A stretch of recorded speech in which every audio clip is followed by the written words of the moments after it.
Halo, hari ini kita bertemu lagi dalam mata pelajaran ekonomi kelas 12, yaitu tentang akuntansi. Tapi pada pertemuan kali ini kita akan lanjut ke bab baru, yaitu persamaan dasar akuntansi. Nah, dalam persamaan dasar akuntansi ini kita akan belajar apa aja sih? Yuk langsung aja. Yang pertama, mengapa sih kita perlu belajar persamaan dasar akuntansi? Jadi, di dalam persamaan dasar akuntansi ini merupakan dasar untuk melangkah ke dalam akuntansi. Jadi, sebelum nanti kalian membuat jurnal, membuat laporan keuangan, kalian harus tahu dulu dan harus paham dulu tentang persamaan dasar akuntansi. Maka dari itu, simak videonya baik-baik ya.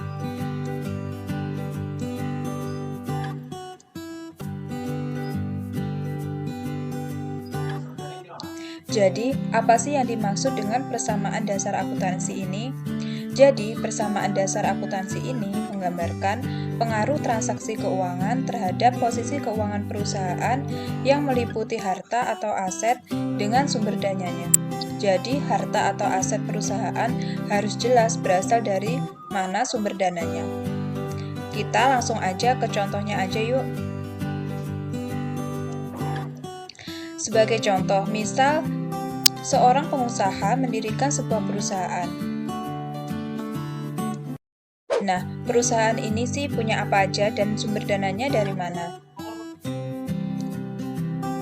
Misal perusahaan ini punya kas sebesar 200 juta rupiah. Nah, kas ini pasti ada sumber dananya kan? Tidak mungkin perusahaan yang baru berdiri tiba-tiba menghasilkan langsung 200 juta. Nah, sumber dana ini misal dari pemilik perusahaan sebesar 200 juta rupiah. Jadi pemilik perusahaan menyetorkan dana pribadinya atau uang pribadinya sebagai modal untuk perusahaan barunya. Selain mempunyai kas, perusahaan ini punya kendaraan senilai 150 juta rupiah. Nah, dari mana sumber dananya ini? Nah, sumber dananya ini yang 50 juta itu berasal dari pemilik perusahaan. Dan yang 100 juta rupiah itu dia utang ke dealer sebesar 100 juta rupiah. Nah, jadi pemilik perusahaan ini membayarkan DP-nya untuk bisa membeli kendaraan dengan uang pribadinya. Kemudian sisanya hutang ke dealernya kemudian dibayarkan di masa yang akan datang. Selain itu, perusahaan juga memiliki komputer senilai 20 juta rupiah. Dari mana dananya? Ternyata dananya ini berasal dari hutang ke toko Galaxy sebesar 20 juta rupiah. Nah, jadi seperti uang kas, kendaraan, dan komputer ini disebut dengan harta atau aset. Jadi, apa yang dimiliki perusahaan disebut dengan harta atau aset. Kemudian, dana atau uang dari pemilik disebut dengan modal atau ekuitas. Pokoknya ingat, segala sesuatu yang berasal dari pemilik untuk perusahaan disebut dengan modal. Kemudian, kedua utang-utang ini disebut dengan utang atau kewajiban atau liabilitas.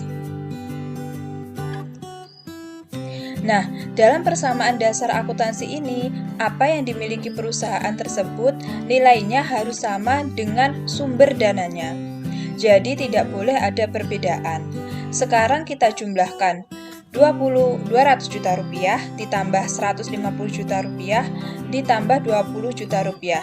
Hasilnya 370 juta rupiah pada kepemilikan perusahaan. Kemudian kita jumlahkan lagi dari sumber dana yang diperoleh, yaitu dari pemilik perusahaan 200 juta rupiah, kemudian 50 juta rupiah, kemudian utang ke dealer 100 juta rupiah, dan utang ke toko Galaxy sebesar 20 juta rupiah. Totalnya akan sama yaitu 370 juta rupiah. Sehingga di persamaan ini akan muncul harta atau aset ini akan sama dengan modal ditambah dengan utang. Rumus dari persamaan dasar akuntansi. Jadi, di dalam persamaan akuntansi ini, rumusnya itu bisa ditulis harta sama dengan utang ditambah modal. atau kata lainnya disebut dengan aset sama dengan liabilitas plus ekuitas. Nah, aset ini biasa disebut dengan aktiva, kemudian liabilitas plus ekuitas ini atau utang ditambah modal ini biasa disebut dengan pasiva. Nah, selanjutnya kita akan bahas tentang unsur-unsur persamaan dasar akuntansi. Jadi, sebelumnya tadi kan kita udah bahas tentang ada harta, kemudian ada modal, kemudian ada kewajiban. Nah, ketiga hal tersebut merupakan unsur-unsur persamaan dasar akuntansi. Kita langsung masuk aja yuk ke pembahasan yang pertama, yaitu kita masuk ke harta atau aset atau aktiva. Jadi, aset itu adalah semua yang dimiliki perusahaan yang nilainya dapat diuangkan. Contohnya ini kan ada uang kas, kemudian ada bangunan atau gedung, kemudian ada kendaraan, dan ada komputer atau peralatan komputer. Nah, ini semua bisa dinilai dengan uang. Maka ini disebut dengan harta atau aset. Kemudian harta atau aset atau aktiva ini dibagi menjadi 3. Yang pertama itu harta lancar, kemudian yang kedua itu harta tetap, yang ketiga itu harta tak berwujud. Yang dimaksud dengan aset lancar yaitu harta yang habis pakai atau umur ekonomisnya kurang dari 1 tahun. Jadi, harta lancar ini tidak bertahan lama dan jika dipakai akan habis. Contohnya adalah uang. Misalnya kalian punya uang sebesar 1 juta rupiah, kemudian kalian membelikan barang seharga 1 juta. Nah, tentunya jika uang tersebut digunakan, maka uang tersebut akan habis sehingga uang disebut dengan harta atau aset lancar. Kemudian yang disebut dengan harta tetap atau aset tetap, yaitu harta yang tidak habis pakai dalam 1 tahun atau umur ekonomisnya lebih dari 1 tahun, misalnya bangunan atau gedung. Nah, misalnya kalau kalian itu ke sekolah dan menggunakan ruang kelas. Kira-kira ruang kelasnya ini akan habis ketika kalian gunakan atau enggak? Tentu tidak kan? Nah, ruang kelas ini akan tetap ada, terkecuali sudah digunakan dalam kurun waktu yang lama, misal 5 tahun atau 10 tahun, mungkin akan mengalami kerusakan si ruang kelas ini. Misal, kerusakannya adalah atapnya bocor atau lantainya itu retak-retak. Intinya, kalau misalnya aset tetap itu dia bisa tahan lama, tidak sekali pakai, berbeda dengan aset lancar. Aset itu bisa habis dalam kurun waktu kurang dari 1 tahun jika aset lancar.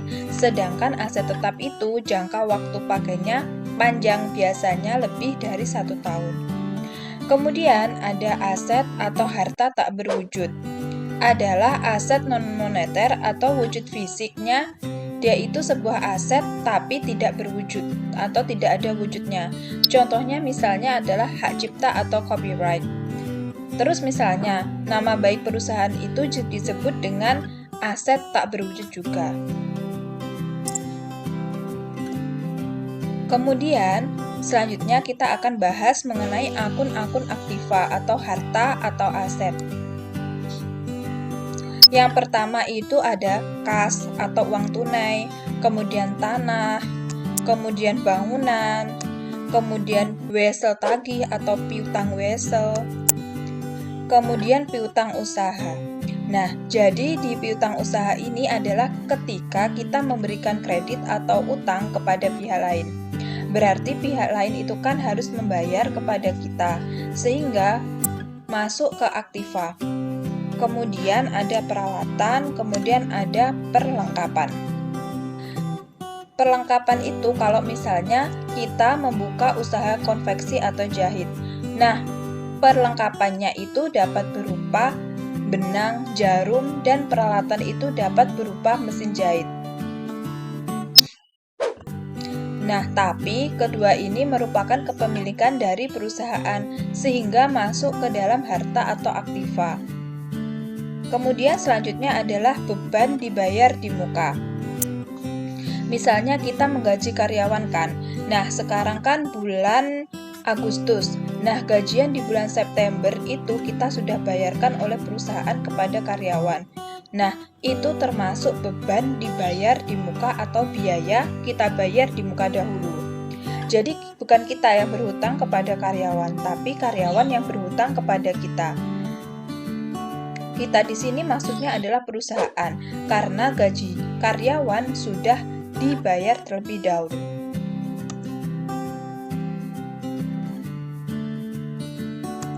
Selanjutnya ada utang atau kewajiban atau liabilitas.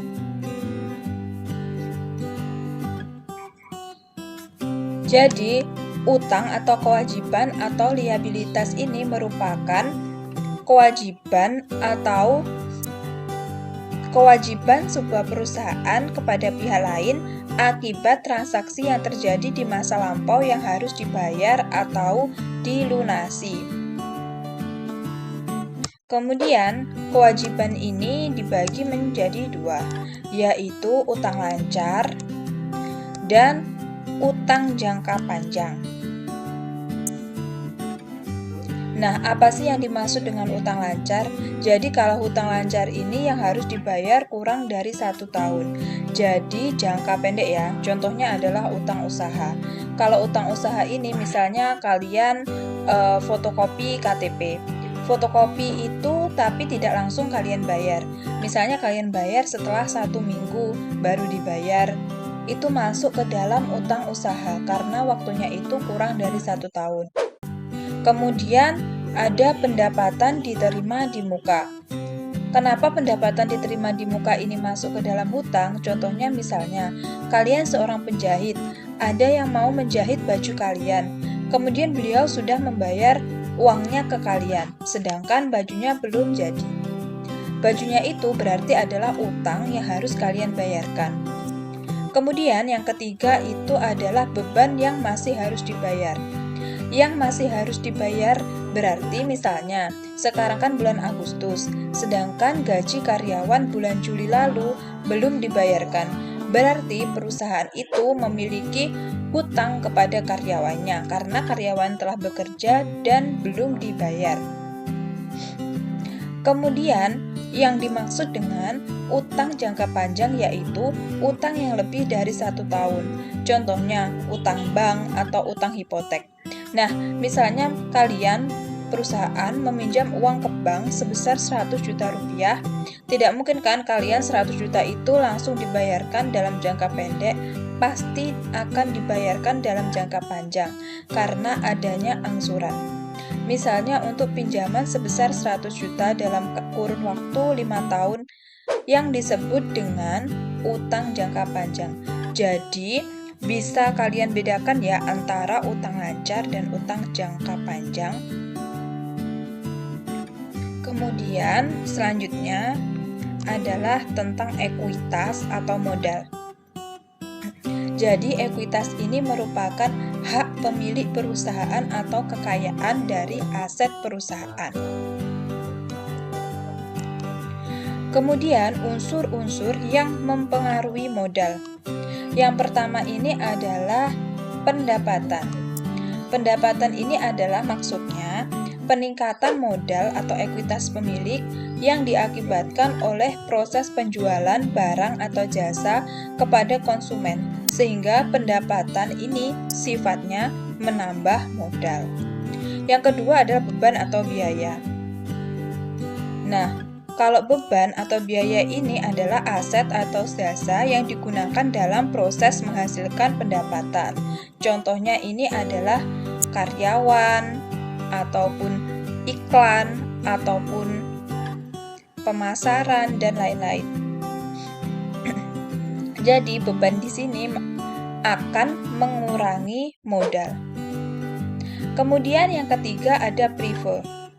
Prive ini merupakan pengambilan uang perusahaan untuk keperluan pribadi. Nah, prive ini sifatnya sama dengan modal, sama dengan beban, yaitu mengurangi modal. Jadi prive ini misalnya kalian itu pemilik perusahaan, kemudian kalian mengambil uang perusahaan sebesar 10 juta untuk keperluan pribadi, yaitu membeli HP. Tapi HP ini untuk keperluan pribadi. Nah, pokoknya kalian menggunakan uang perusahaan untuk keperluan pribadi disebut dengan prive. Sehingga prive itu sifatnya mengurangi modal, sama dengan beban. Prive ini contohnya itu tadi kan bisa mengambil uang perusahaan untuk kepentingan pribadi, yaitu membeli HP. Bisa kalian gunakan uangnya itu untuk misal membayar biaya sekolah anak. Pokoknya yang bersifat pribadi, tidak ada hubungannya dengan perusahaan. Jadi dapat disimpulkan kalau pendapatan itu menambah modal, beban mengurangi modal, dan prive itu juga mengurangi modal. Kemudian selanjutnya ada pengelompokan akun. Jadi pengelompokan akun ini dapat dibagi menjadi dua, yaitu akun real. Akun real ini dibagi lagi menjadi tiga, yaitu ada aset tadi, kewajiban, dan ekuitas. Ini masuk ke dalam akun real. Kemudian akun nominal ini ada pendapatan dan beban. Nah, untuk akun real aset berupa aset, kewajiban, dan ekuitas ini masuk biasanya ke dalam laporan keuangan berupa neraca, dan akun nominal seperti pendapatan dan beban itu masuk ke dalam laporan laba rugi. Oke, sekian dulu pertemuan hari ini. Sampai bertemu lagi di video selanjutnya. Bye-bye.